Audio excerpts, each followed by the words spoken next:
شوف، كنا ندري أنه أكثر الناس اللي المفروض ينصرك هم أقاربك.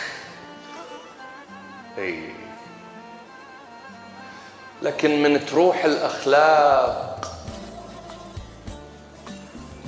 تصير أكو مشكلة. صدقني، إذا كان البعض ينتظر سقوطك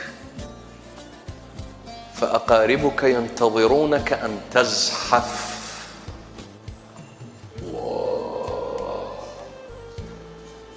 علي بن أبي طالب عليه السلام يقول: عداء الأقارب أمض من لسع العقارب.